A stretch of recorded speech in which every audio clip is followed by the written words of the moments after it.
Dear participants, welcome to today's podcast of Unlock Ukraine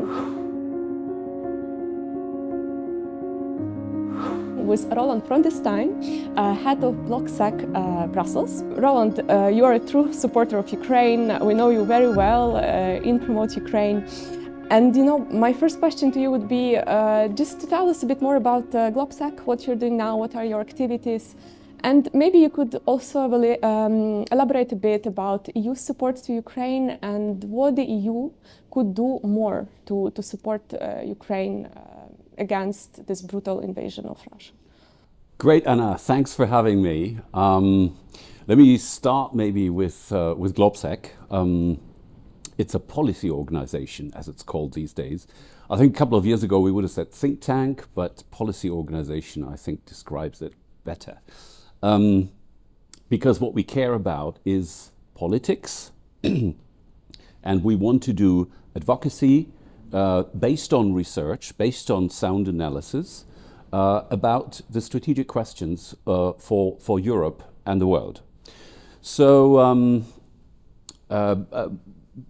maybe to start with our origins, we come from Central Europe. We're a Central European think tank based in or headquartered in Bratislava in Slovakia. And we now have offices in Brussels, that's myself, and a small staff. We have a foundation in the United States, so we're in Washington. We just opened up a permanent office in Kyiv because Ukraine is such a priority for us. And we also have small antenna offices in Vienna and Warsaw. So this is GLOBSEC for global security, and that indicates where we started about 15 years ago with an international conference which annually takes place in Bratislava, the GLOBSEC Forum. Where we bring together decision makers, heads of state and government, defense and foreign ministers, active and retired generals, business people, a lot of the corporate world is there, and of course journalists and academics and civil society people. Now, besides that, we have a couple of other flagship annual events, not going into detail at this point, but the purpose of it all is to bring people together. And in Brussels, our mission is to represent the constructive voice from Central Europe, which implies that there are also unconstructive voices from Central Europe. But we want to counteract the impression that they create, and we certainly want to contribute to these strategic debates about the future of Europe, future of security, the future of global democracy. And that brings me back to, of course, Ukraine, which is our number one priority at the moment, helping Ukraine win this war, helping to contain Russia, and helping making the world safer for democracy. I think these are our main priorities at the moment. Thank you so much. I mean, in Promote Ukraine, as I mentioned, we know very well yourself, we know GLOBSEC. For us, it's a great opportunity to talk to you and to know more about your work and also about what we can do together here in Brussels to promote Ukraine and to make sure that Ukraine remains on European Union's agenda. And European Union is indeed doing its best to support Ukraine. After the war started, we've seen this unprecedented unanimity in the European Union. There were so many decisions taken by EU member states to support Ukraine when it comes to support with weapons, sanctions, political decisions, such as the European Parliament, which called member states and the Council to recognize Russia as state sponsor of terrorism. And of course, as think tanks like yourself, like Promote Ukraine, we were behind all of those decisions, pushing the decision makers to take them. After this year, just taking a step back and looking at what happened, what do you think about the EU's response to the war? Have they done enough? And what else could be done? Well, the EU has risen to the occasion. It used to be an organization that thought of itself as a purely civilian organization, and it turned out that it plays a massive role in security and defense even. Look at the European Peace Facility, which was originally to finance peace-building missions in faraway places like Somalia and on other continents.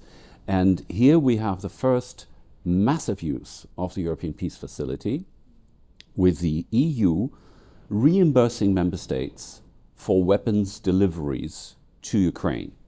That was the first revolutionary step. And then, of course, the sanctions regime against Russia is another example. We had sanctions against Russia since the illegal annexation of Crimea and the war in Donbass. But now they really are massive and unprecedented in this intensity. I would go further. These last 2 weeks, we've had decisions concerning the direct financing of ammunition production by the European Investment Bank. Now, another unprecedented step. And, I have the impression, talking to people from NATO, that NATO is almost getting a bit jealous, because the point about NATO is, as an organization, it cannot do that much for Ukraine. Of course, NATO has done tremendously important things with the redeployment on the eastern flank. NATO has encouraged its member states to bilaterally support Ukraine, which is happening, fortunately. But when it comes to the organization as a whole, the EU is far more engaged, far more intensely involved in helping Ukraine at the moment. And I think, if you ask me for possible room for improvement, which is always there, I think one of the points would be an even better communication at the working level between NATO and the European Union about these activities. Because, even NATO does have a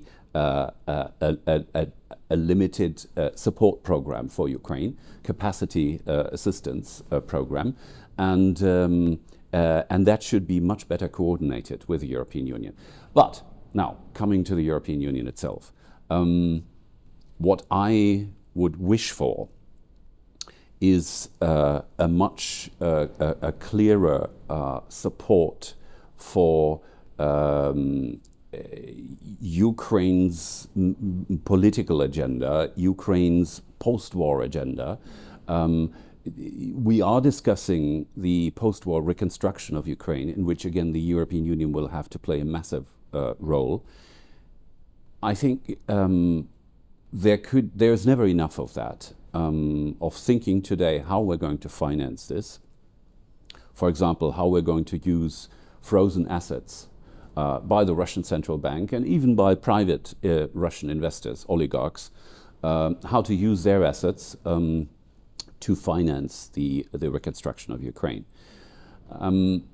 Besides that, of course, the big challenge in EU-Ukraine relations is the future membership of Ukraine. Again, the glass is at least half full, because we have made tremendous progress this year. Last year, especially with the declaration of the candidate status for Ukraine and Moldova in June, that was a major step. Now, I think Ukraine's best friends in the European Union hope that negotiations will start this year. I would say we're not past the post on that question yet. This is not a consensus among the member states. Many member states, partly based on painful experience in the past, just saying Romania, Bulgaria, 2007, are opposed to declaring such tight goals in the timeline, because they fear that this will lead to a sloppy preparation from both sides, from the European Union side as well as the Ukrainian side, a sloppy preparation of the whole process, which will lead to mistakes made on the way, which will then cause costs later on, once Ukraine does become a member. So these are the fears, and these fears need to be overcome in discussions within the European Union, among the member states, with civil society, but they also need to be addressed by Ukraine itself, of course. And I mean, there is a tremendous lot of things that Ukraine has started doing, but could always do more intensively.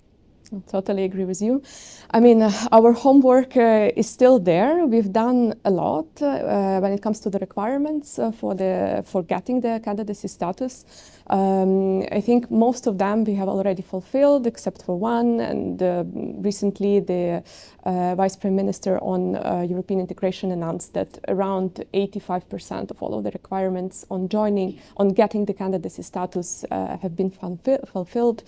And Ukraine is really doing unprecedentedly fast to fulfill all of that and getting closer to the European Union to get the candidacy status and start getting to the EU, joining this enlargement process. As a civil society, our role, of course, is to push our also Ukrainian government to do even better. But then, being here in Brussels, we understand that it not only depends on Ukraine. We see how our Ukrainian colleagues are doing on the ground, both the government and civil society. But we also understand that, as you mentioned, the consensus is unfortunately still not there. So I guess we will need to see, I mean, for Ukraine to do our best to keep advocating, to be here, to be loud, to make sure that we are there on the agenda, that they remember about us, that we are here, we are doing our best. And then for the European Union to find this consensus inside and maybe do not be afraid. Because the time after the last enlargement, it has come. Many countries in the Western Balkans have been waiting for joining the EU. The EU can definitely benefit from new member states, and we hope that they will understand that as well. Yes, all right, of course. And Ukraine would be a fantastic asset to the European Union. I mean, this is the one thing that I don't think enough people have understood. Here in Brussels and in places like Paris, Madrid, Rome, Berlin, because Ukraine really has a quality of its own, not only in terms of quantity, of course. It would be the biggest country to join in many decades, but Ukraine also has a different level of economic sophistication and technological sophistication when it comes to software development, for example. You know, I mean, Ukraine produces satellites, right? You know, just to demonstrate, and this needs to be repeated here, to demonstrate the asset that Ukraine can be for the European Union. Now, you know, you mentioned the Vice Prime Minister, Olha Stefanishyna. I know her. For me, she embodies the new Ukraine, precisely the Ukraine that we should be extremely happy to have, that we should embrace. But when she says that 80% of the acquis communautaire has been adopted into Ukrainian legislation, that is absolutely great. But it doesn't completely address the problem and the challenge. Because the challenge is not only to have laws rewritten, you know, the challenge is to have it implemented in practice, to have corrupt officials indicted, to have the judiciary functioning in a more independent way, right? And again, institutionally and nominally and on paper, a lot of changes have happened that are actually excellent developments compared to, let's say, the last decade when things went, you know, up and down, to say the least, right? So on paper, this is all great. But we need the changes visible and in reality. The National Anti-Corruption Bureau has to not only exist, but also function and be active. And you know, coming back to Ukraine's image in places like Brussels or Paris, there is a degree of suspicion that, you know, beyond the paper and the great changes in legislation, there is still a great degree of corruption, of inefficiency, of waste of energy, for example, when it comes to environmental questions. So I wish my Ukrainian friends addressed these issues even more directly, and by deeds and by concrete examples. But I do agree that the most important steps have been taken. Now the second set of steps has to be taken as well. Definitely, and all of this happened during the war. We also need to understand that it's so surprising. You know, we had so much time before to implement those reforms, but it's the full-scale war which kind of pushed all of us, the government, Ukrainian civil society, to work harder, to work faster on our EU path. And yeah, there is still work to do, and you rightly mentioned the corruption issues, the judicial reform, which are still remaining the issues of Ukraine, and we hope we will be able to deal with them. Yeah, maybe one more aspect is important. Of course, Ukrainians very rightfully say that our people, our soldiers, are dying for values that are shared by Ukraine and all democracies in the world, and of course including Europe, the European Union. That is true. And that is of course a very strong argument to bring Ukraine more quickly closer to the European Union and for Ukraine to actually join the EU. The point is that the EU is constructed in such a way that other conditions have to be fulfilled than value-related ones. These values are fantastically important, and Ukraine is a glowing example of a robust democracy that defends itself. I wish that member states of the European Union today were all like that, but an accession process which is based only on these factors will be damaging for everyone if the rest of the homework is not done. And I do agree that this is sometimes more difficult under the conditions of a war, but that cannot be the argument. For example, to be slower on fighting corruption. You know, the fact that Ukraine is in a war situation, defending its existence, is no argument to be soft on corruption. Quite the contrary. Actually, corruption is making it more difficult for Ukraine to defend itself. So, you know, the war argument should be handled with care in homeopathic doses, I would say. I would say it's a positive argument, because when the war started 9 years ago almost, right, it united us as Ukrainians. Everyone, government, civil society, academia, we all understood that we can only win if we are working together. So the war is no way an excuse to do our homework.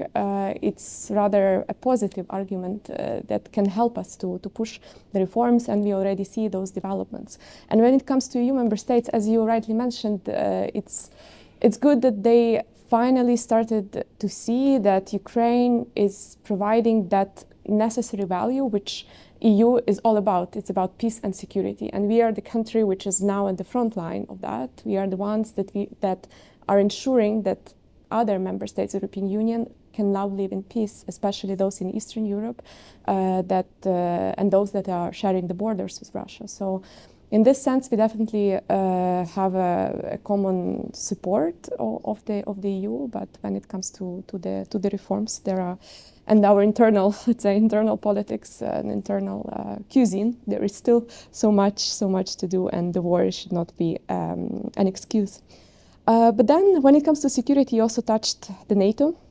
NATO is the organization which Ukraine has been willing to join for many years. And it, of course, depends both on Ukraine and on NATO member states why it hasn't happened so far.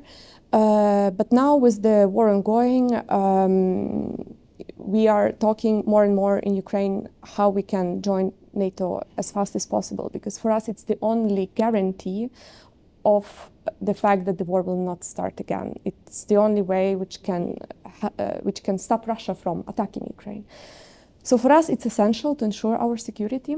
And I think also NATO member states realize that Ukraine could be very beneficial for NATO member states, because we have now the experience in the battlefield.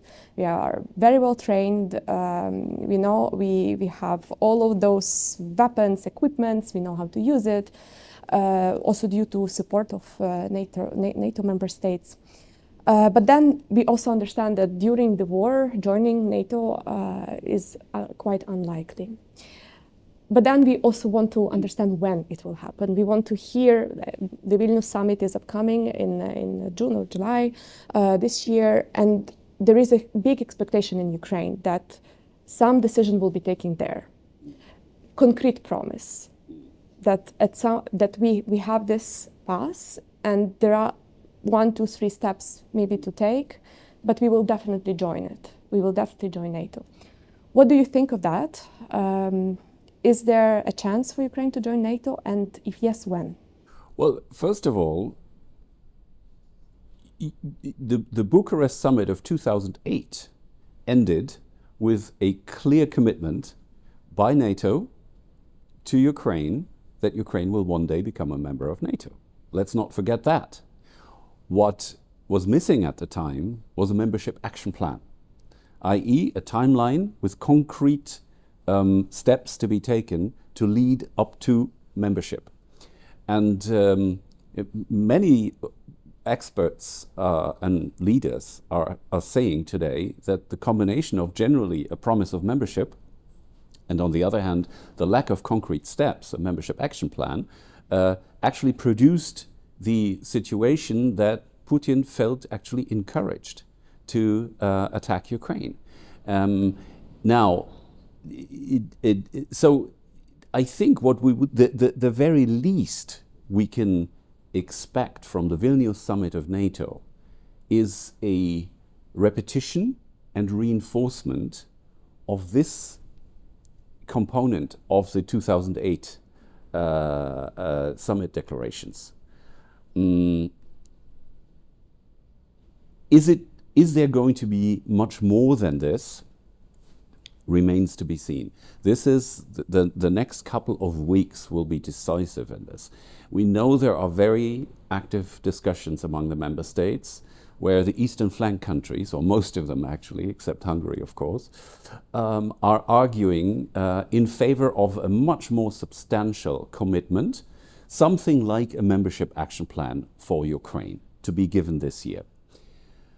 There are other member states, most of them more on the western side of the continent, that are opposed to this, because they're saying that the membership question can only be seriously and officially discussed after peace has begun, after the Ukraine war, Russia's invasion is over. And indeed, I mean, if you look at it from a certain angle, you could say, right now NATO is helping Ukraine to achieve victory, but NATO is also doing everything to avoid any direct confrontation with Russia. So how could Ukraine become a NATO member while the war is still going on and the West is still avoiding a direct confrontation with Russia? How could Ukraine become a NATO member during this time? And this, the fact that NATO is not directly engaging with Russia is consensus among the member states. So there's a logical challenge, I would call it, which would need to be overcome. So I do think that we're going to land in the Vilnius summit, we're going to land somewhere in between a membership action plan and a pure repetition of the general commitment to Ukrainian membership of 2008. Something in between, we will see. The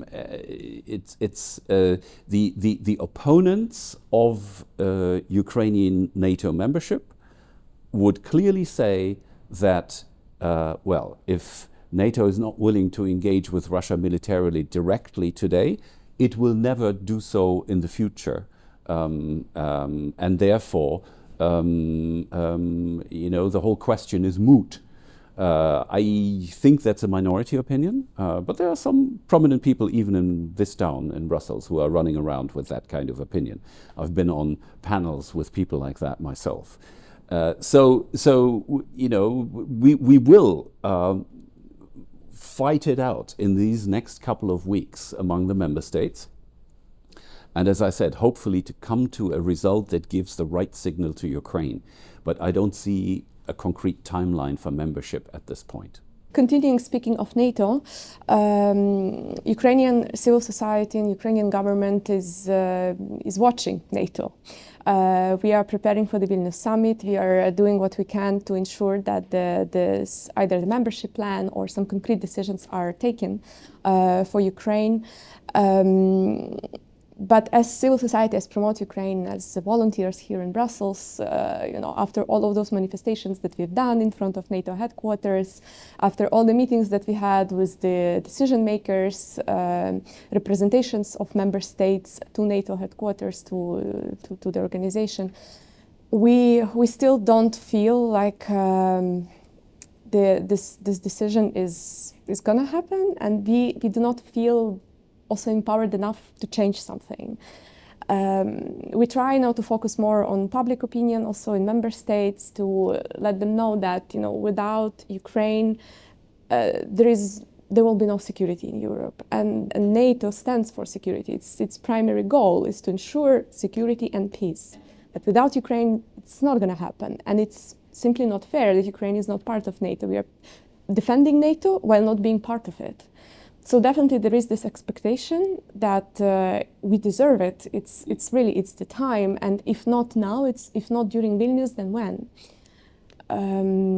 What would be your advice to people like us, civil society, also Ukrainian government, those that have those expectations? Well, I think one of the challenges of the upcoming couple of months will precisely be expectation management. And that means preventing a situation in which people in Ukraine are massively and deeply disappointed by the West, by NATO, by the partners in the European Union, if there is no concrete timeline with a membership action plan after the Vilnius summit. On the other hand, of course, the lobbying for a clearer commitment to future Ukrainian NATO membership has to be the other part, has to be the other side of the coin, so to speak. That means, signaling with symbols, with human chains, with demonstrations. That's one part. But it also means bringing together stakeholders, decision makers, with experts, with people who can provide a robust analysis to make an argument that we need to do more than has been done in the last 15 months about Ukrainian NATO membership. There are so many steps in between the status quo and a concrete timeline. And one of them, for example, is a mutual learning process, not just training by NATO and the European Union for Ukrainian soldiers, You might ask why Ukrainian soldiers need any training from rather peaceful nations. But yes, there are some skills about like first aid, medical, field medics, using certain technologies, preparing, God forbid, for chemical and biological attacks or something like this. But much more important, and I would say completely undervalued, is the other direction of this process, is NATO and EU member states learning militarily from Ukraine at the moment. And here GLOBSEC has done an important step. Just 3 weeks ago, we came out with a study, and it's nicely titled, How to Beat Russia. You know, it wasn't completely self-understood that this title was going to be accepted, but the author, actually a German friend of mine, Nico Lange, former chief of staff of the German Defense Ministry, insisted on the title. And it lists the 10 central strategic lessons of the war in Ukraine right now, Ukraine's defensive war, for NATO forces. And there are things like the completely unprecedented massive use of drones, for example. I mean, every platoon in Ukraine basically has at least a commercially available mini drone with a camera for close reconnaissance. Not to mention the use of armed drones and all this. Another example, total defense. Like engaging the entire population, including civilians, to use the functions on their mobile phones, for example, to spot the trajectory, to record the trajectory of missiles and drones that are flying overhead, which tremendously helps air defense and civil protection, of course.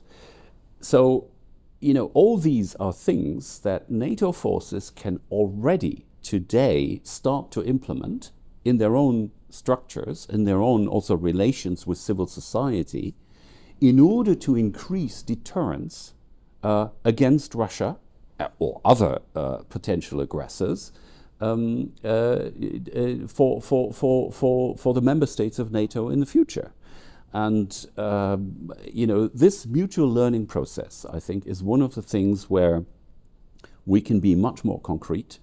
And both NATO and the European Union can do a lot more to enhance cooperation with Ukraine already now in preparation of future membership. Indeed. You've mentioned drones, you mentioned some weapons, anti-air defense, missile systems. And, you know, I cannot but ask about the fighter jets. Mm-hmm. Why, in your opinion, Ukraine still hasn't received fighter jets? And for us, when I speak about fighter jets, it's not those of Soviet fighter jets. We are expecting the Western fighter jets, the more modern ones like F-16. And I mean, after looking with all of the drama around tanks, which took a lot of time, we feel like it's time to provide also fighter jets for Ukraine. It's the only weapon which we haven't received so far, and for us it's still hard to understand why. Well, the short answer is I agree with you. The slightly longer answer is the following. There are basically three arguments leveled against the immediate delivery of Western modern fighter jets to Ukraine. First one is that it takes too long to train, and it's not only training, it's not only pilot training, it's also providing infrastructure. A modern jet is not just the plane, it is the entire command and control, reconnaissance, radar,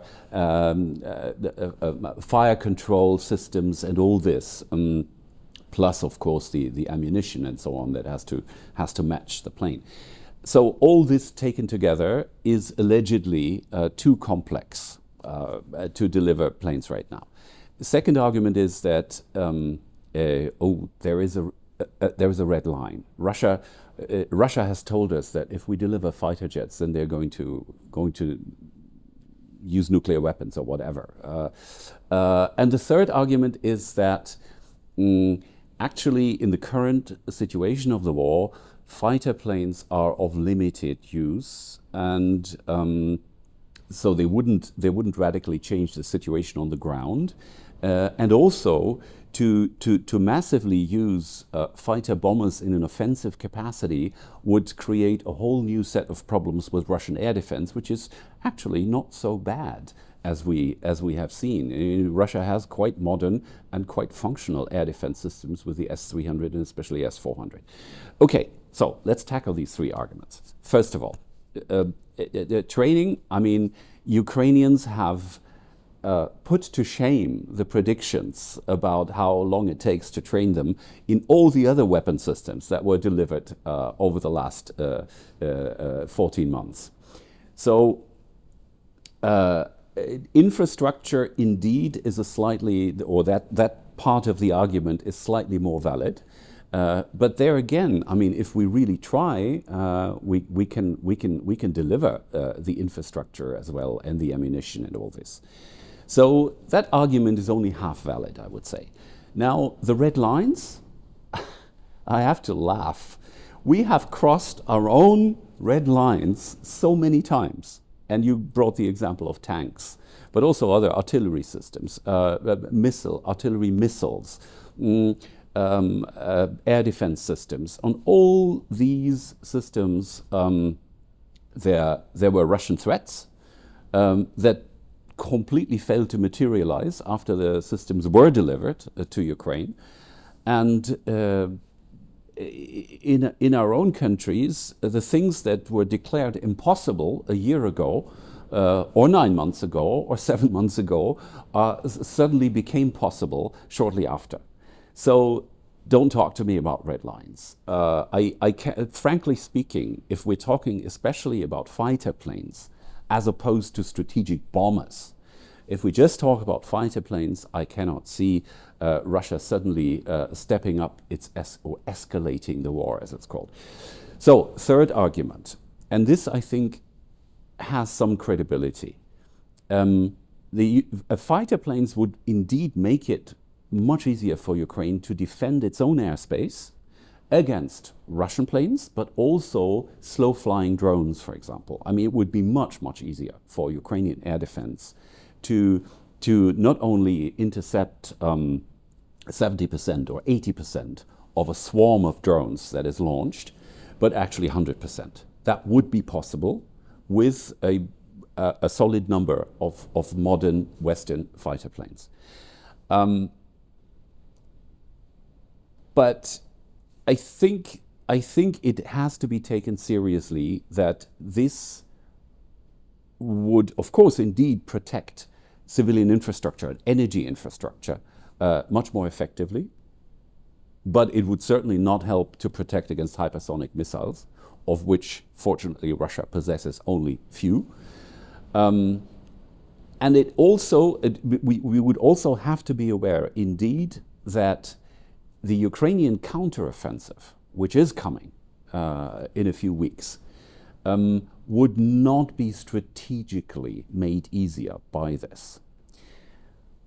On the other hand, and summarizing this whole argument, I would say psychologically it would make a huge difference for Ukraine. It would be a sign of continued support for Ukrainian victory. I think it would be extremely important for Ukrainians. And yes, it would be of limited but important military use. And all the red line arguments and the complexity of training and so on, I would really dismiss, or most of those arguments. So this is my summary, and I believe the fighter planes are coming. I mean,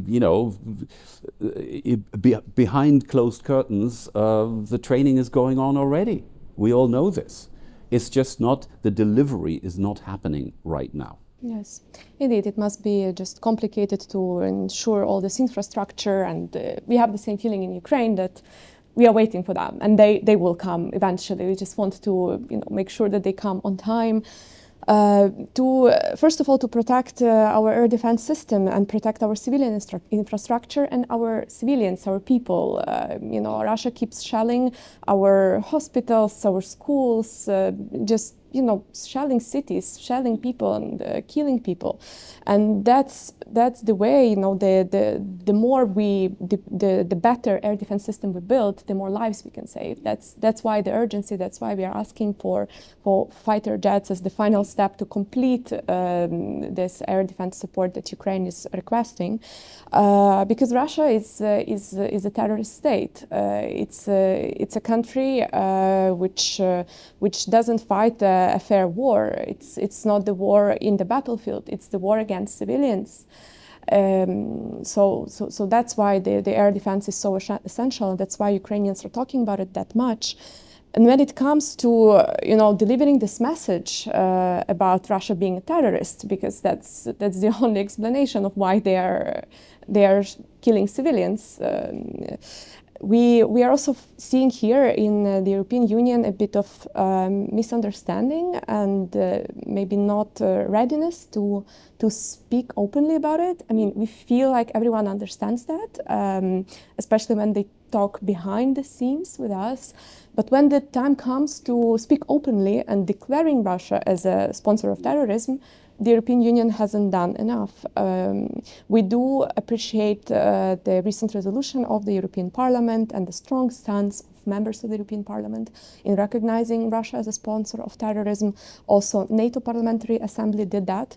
And now the expectation is this decision will be taken at the level of the whole European Union, in the European Council, and the EU member states will support it and will enlist Russia as a sponsor of terrorism and Wagner Group as a terrorist organization. So far it hasn't been done, I was wondering what's your take on that, if there is a chance we can achieve this decision, and if yes, what could we do more? Well, indeed, I think the key at the moment in this question is the member state governments. So there you have professional diplomats who are advising their leaders that, look, if we declare Russia a terrorist state, it means that we can't talk to Russia anymore. But look, we have concrete problems even today. Take the Azeri-Armenian conflict over territory. Where we need to talk to Russian diplomats, right? I mean, EU diplomats, as we speak, are traveling even to Moscow to talk to Russian diplomats about these questions, about, Islamic State in Syria, about a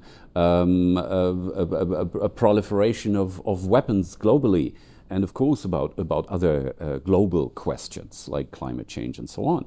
So there is a fear that declaring Russia a terrorist state would make it impossible for these things. And this argument is leveled even more intensely about the negotiations that will have to start at some point, hopefully after Russia has been kicked out militarily from Ukraine. But, there again, the argument by the diplomats is, look, we need to be able to talk to Russia. That is the reason why there's so much hesitation here. I don't think this will be quickly overcome. But I would instead focus much more on the successes where Ukrainian advocacy has been very successful in the whole area of post-war justice. Again, a year ago, it was unimaginable that EU member states would favor a war crimes tribunal. To make a commitment today that there must be a war crimes tribunal after the end of hostilities. And today it's official policy. And I'm saying even more. I mean, the International Criminal Court has declared Putin a war criminal. And there's an arrest warrant. Of course, logically and predictably, Hungary has already said that if he ever came to visit, they wouldn't arrest him. Fine, okay, Viktor, we know this game. He's still trying to curry favor with Putin. All right. But the point is, these are successes of the whole question of post-war justice. And the fact that in one question, i.e. declaring Russia a terrorist state, Ukraine wasn't successful yet, should not take our attention away from these successes which were, and I repeat, unimaginable a year ago or even a few months ago. These are very concrete successes that need to be celebrated. Definitely. Plus the compensation mechanism for Ukraine. Now the member states are talking about it. It was also unimaginable for us to, in the beginning of the war, we were just trying to look for the ways to ensure it. The decision is not taken yet, but they are talking about it, and we see it also as a great success of both Ukrainian government and civil society advocating for it, and we look forward to those decisions being taken, and Russia to bring Russia to justice, and also to ensure that Ukraine is recompensated for what happened, and yeah, as civil society we are doing here our best. I would also like to go back to the topic of, when we speak about Ukraine and this invasion of Russia on Ukraine, we normally speak about Western countries. We speak about the US, we speak about the EU member states, let's say so-called Western world. But this war has touched the lives of people all over the globe, and after also the start of the full-scale invasion, talking to decision makers, being here in Brussels, we understand more and more the value of engaging with partners outside the European Union. You mentioned Armenia and Azerbaijan, and there are also partners in Africa, there are partners in Latin America and Asia. While this war, they know about the war, they see it very often through Russian propaganda, because Russia is very active in those countries. And also these countries are very important for Ukraine to gather more support, especially when it comes to international tribunal and support for the punishing of the war criminals, for the compensation mechanism and all of these resolutions in the United Nations that Ukraine is proposing now, and we definitely need the support of the whole world. But how to get that support? Ukraine is much smaller. We do not have so much resources as Russia to engage in propaganda, to spread, disinformation about how Russia is doing it. We would like to convince partner countries that we are the victim here. When it comes to Africa, we are in a way in the same position. We were also colonized by Russia. These countries very well know what is colonialism, but we unfortunately still see that they either do not vote for resolutions, or they are remaining neutral, or when it comes to some talks behind the scenes, they are clearly pro-Russian. What, in your opinion, we can do better there? Well, first of all, we need to see the magnitude of the problem, and you've very, very well described it. While the West has become more united in this war, the global South has actually not taken sides. And in some cases is even taking Russia's side, or at least willing to listen to Russian propaganda and speaking points. But there are also counterexamples. I mean, the Kenyan UN ambassador held a fantastic speech shortly before the war, actually, the full-scale invasion started, where he clearly made this, drew the parallel between colonialism and imperialism of the past, and what Russia is doing today. So, first of all, there are also positive signs from the global South. But generally, one shouldn't underestimate the general resentment against the West in countries of the global South. And this is partly referring to what they would consider incomplete coming to terms with our own imperial and colonial past. And second, one also shouldn't underestimate the way that Russia's rhetoric and propaganda still catches on in terms of Russia itself presenting this, perversely, of course, as an anti-colonial war against the West, right? claiming that, Russia, the West is trying to do with Russia what they're doing with you guys every day.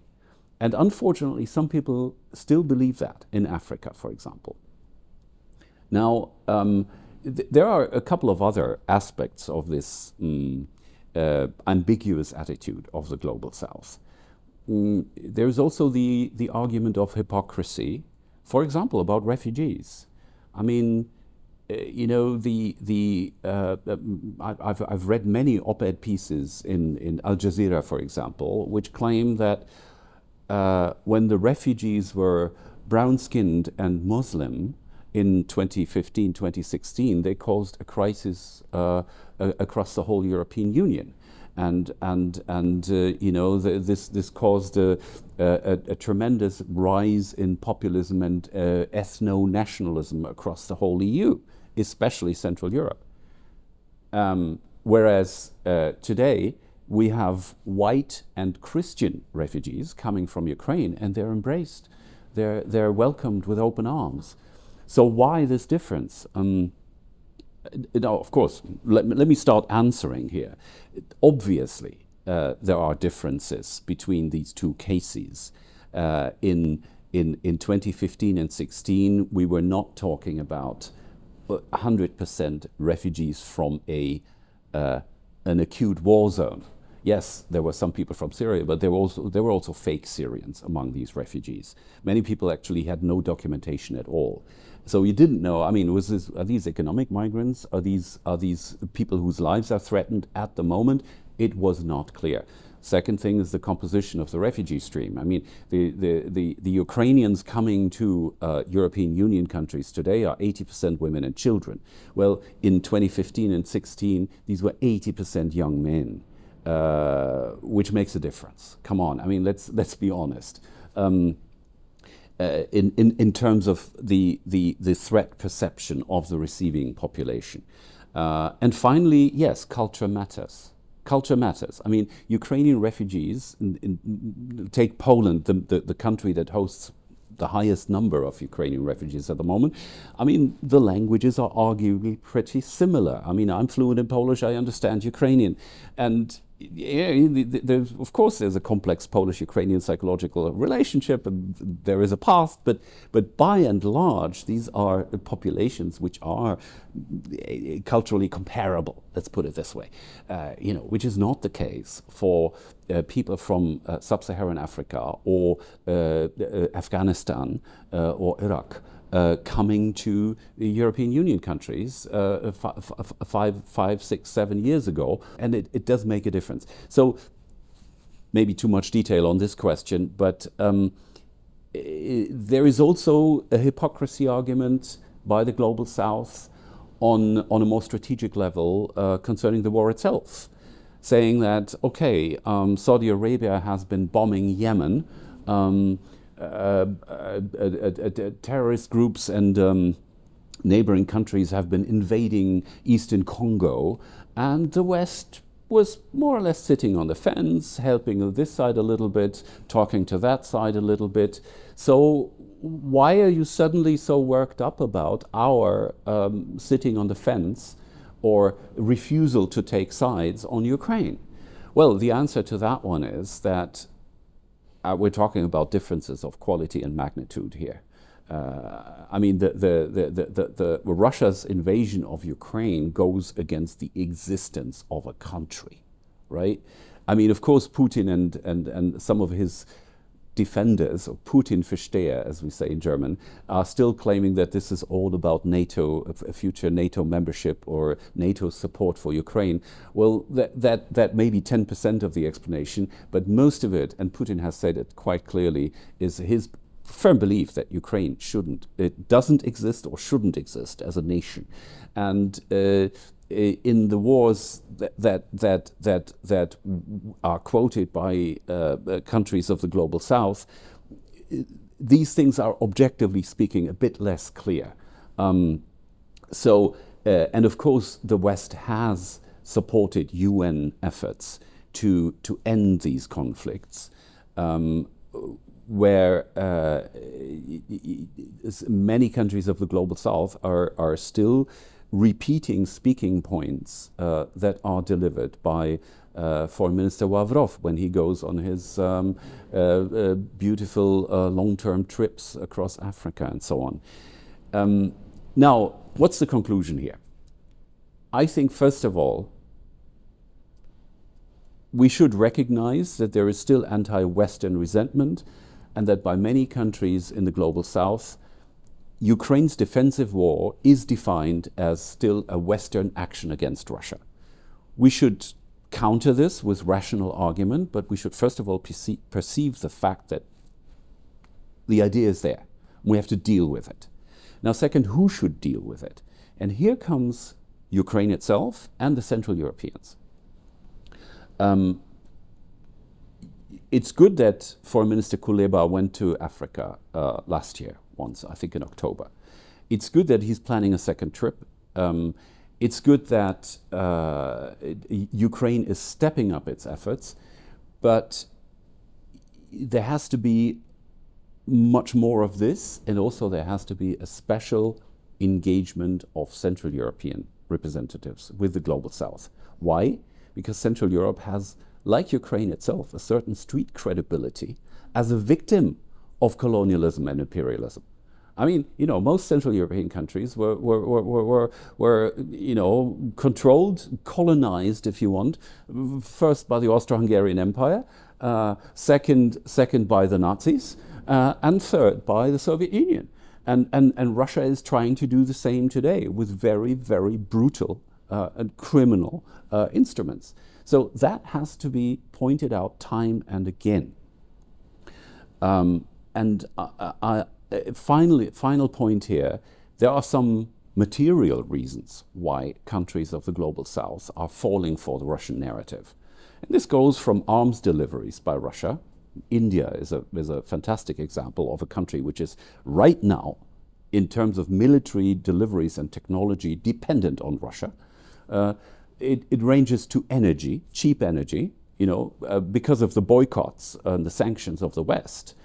Russia can now peddle energy at very, very cheap prices to countries like India and Africa, and China, of course. And third, it even concerns some investment, of course, mostly by China, but also by Russia, infrastructure investment and deliveries of goods, fertilizer, foodstuffs. And these deliveries are given without conditionality. And for some governments in the Global South, unfortunately, that's a very attractive option. They hate conditionality. They don't want to fulfill human rights standards before they receive something. This is, again, a point where I think both Central Europeans and Ukrainians should do some serious talking. I mean, respectfully, but firm on the matter at hand, that if the Global South, if countries in the Global South and people in the Global South invoke universal principles, such as anti-colonialism, anti-imperialism, universal human rights, well, then they should take sides in this conflict where good and evil are so clearly visible, are so clearly distributed on both sides. And they should also say that if someone does accept universal human principles, then conditionality cannot be such a bad thing. Yes, I really love this idea of joining forces with Eastern European member states. I think GLOBSEC is also very well positioned to do this kind of work, and let's see, maybe also as an opportunity for our future cooperation, we could see what we could do as promote Ukraine as GLOBSEC, really making sure that this topic is discussed, and us as Eastern European member states are joining as are acting as a joint front when it comes to some advocacy and partnership with those partners of the European Union in Africa, Asia, Latin America. I'll give you an example of what GLOBSEC has been doing recently.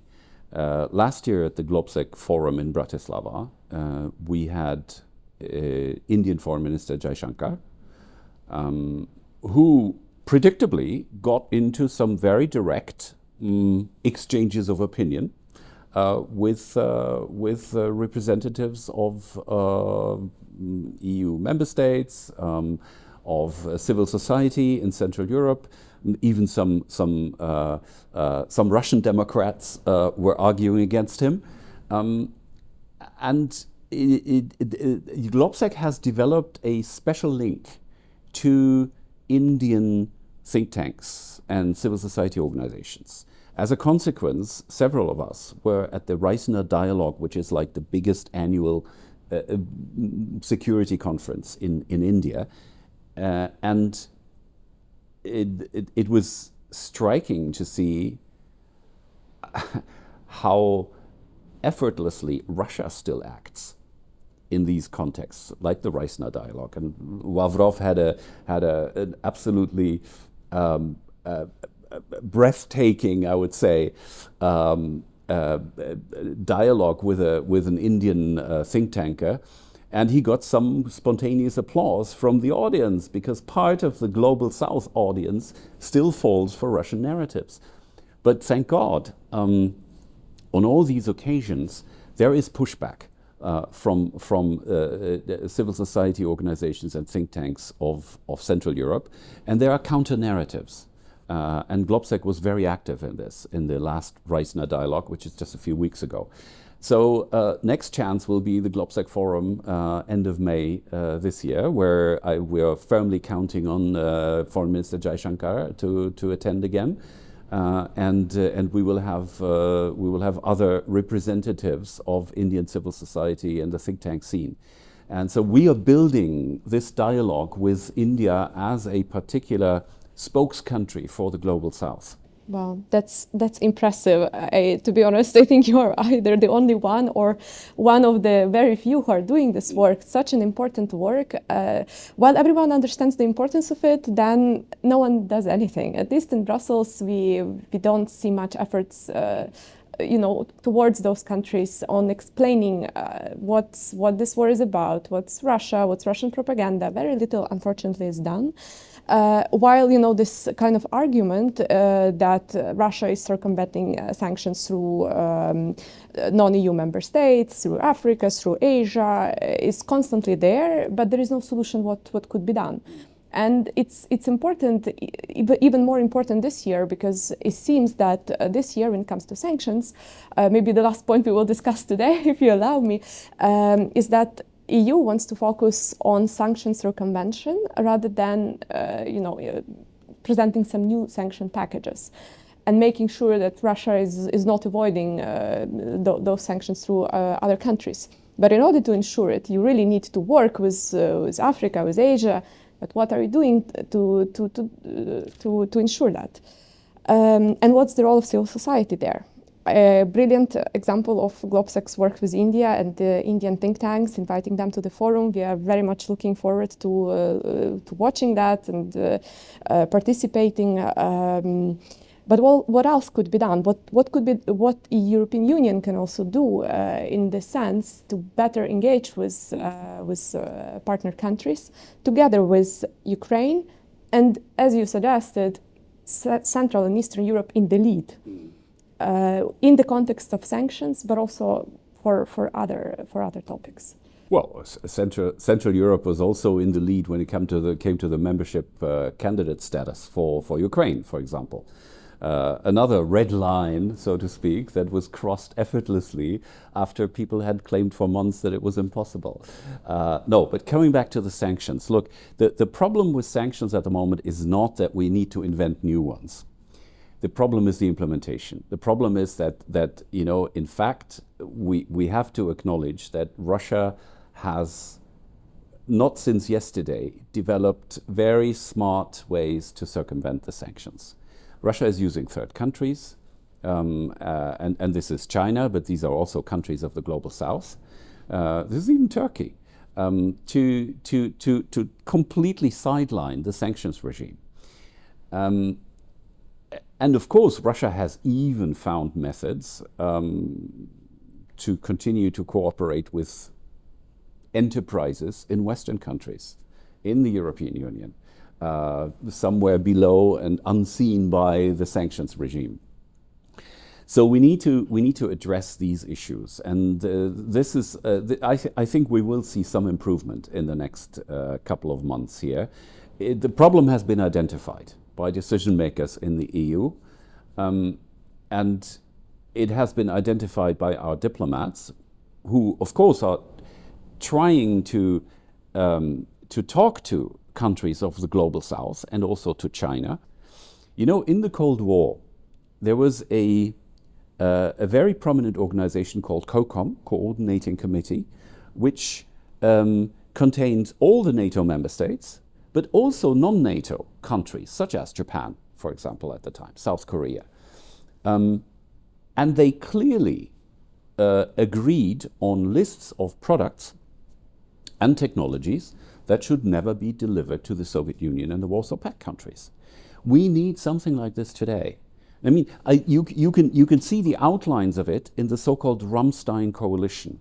The countries that have come together, first in Ramstein, at the US Air Base in Germany, to coordinate military help for Ukraine. This effort should be vastly enlarged to the civilian sector, and it should encompass also technologies. So that would be another one. On energy boycotts, I think it will be very difficult to recruit more support or more participation in boycotts by countries from the global south. So we shouldn't delude ourselves here. But when it comes to cracking down on the circumvention of actual sanctions, and when it comes to preventing technology exports to Russia, I think there's a lot of room for improvement, and there's a lot that can be done. Definitely, and when it comes to energy, you know, one of the topics we were fighting here a lot over the last years, Promote Ukraine, was also the ban of oil and gas, of Russian oil and gas for here in the EU member states, and also the price cap for the oil for other countries in the world. We were a bit disappointed with the price of $60 per barrel, which is basically a market price now of the Russian oil. Let's see what could be done in this sense, if this cap could be reduced, because when it comes to energy sanctions, this may be the only thing which you can do better.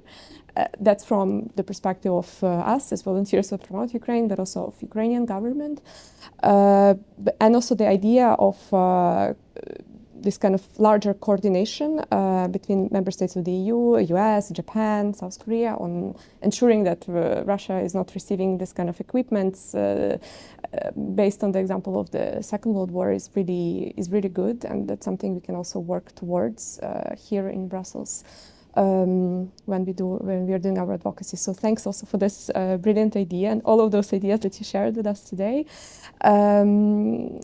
I think we can finalize. It was really a pleasure.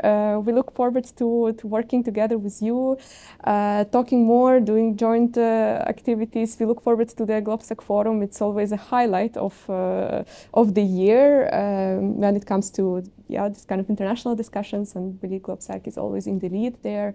And Eastern European member states should be even more in the lead. And we are really grateful for your work there in those countries. Together with Ukraine, we can ensure that Ukraine wins the war as soon as possible, ideally this year. That's really the desire. Fingers crossed. Yes, it's the desire of all Ukraine and all our partners. And we are really grateful also for your work that you're doing in GLOBSEC. Slava Ukraini! Heroyam Slava! Thank you. Thank you so much, dear participants. That was Unlock Ukraine of Promote Ukraine. Please subscribe to our channel, and we are looking forward to the next podcasts.